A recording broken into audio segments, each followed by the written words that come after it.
పొగమంచుతో కప్పుకున్న పర్వతాల్లో ఒక చిన్నారి అమ్మాయి అములు నివసించేది.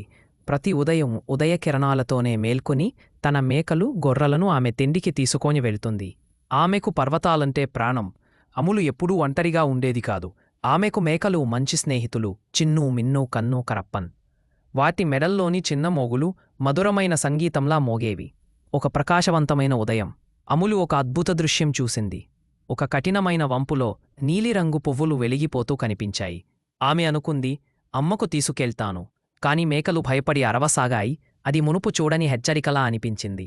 అములు జాగ్రత్తగా ముందుకు నడిచింది. కాని ఒక్కసారిగా కిందనున్న నేల కదిలిపోయింది. ఆమె జారిపోయి పర్వతపు వంకపైనుంచి రాళ్లతో కలిసి తిరుగుతూ కిందకి కూలిపోయింది. రాళ్ళు దుమ్ము ఎగిరిపడుతుండగా అములు భయంతో కేకువేసింది. జారడం ఆగిన తరువాత అములు తనను తాను లోతైన లోయలో చూసింది. చుట్టూ ఎత్తైన కొండగోడలతో చుట్టబడి ఉంది. శరీరంపై గాయాలు, గీతలు ఉన్నాయి. ఆకాశము నీలి కిటికీలా మాత్రమే కనిపించింది. పైన ఉన్న పర్వతగిరి మీద మేకలు మాత్రం వెళ్ళిపోలేదు. అవి ఉలిక్కిపడి చుట్టూ తిరుగుతూ మోగులు మోగించాయి. పల్లెలో ఉన్న కాపురుల వద్దకు పరుగెత్తాయి. బైరావా అనే వృద్ధ కాపరి మేకలను అమ్ములు లేకుండా చూసి అనుమానం పుట్టింది. ఏదో తప్పు జరిగింది. తాళు, కర్రలతో పాటు మేకల వెంబడి బయలుదేరాగు. చివరికి కాపరులు అమ్ములు కేకలు విన్నారు.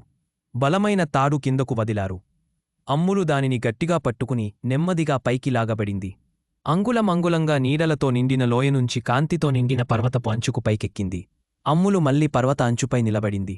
మేకలు ఆమె చుట్టూ చేరి కోపంగా అరిస్తూ మందలించాయి. ఆమె వాటిని ఒక్కొక్కటిగా కౌగిలించుకుంది. ఆ సాయంత్రం సూర్యుడు పర్వతాల వెనక అస్తమిస్తుండగా అమ్ములు తన మేకలకు చప్పున చెప్పింది, మీరు నా కుటుంబం, నా వీరులు. మేకల మెడల్లోని మోగులు మృదువుగా మోగుతూ నవ్వుతుంటుడుగా వినిపించాయి.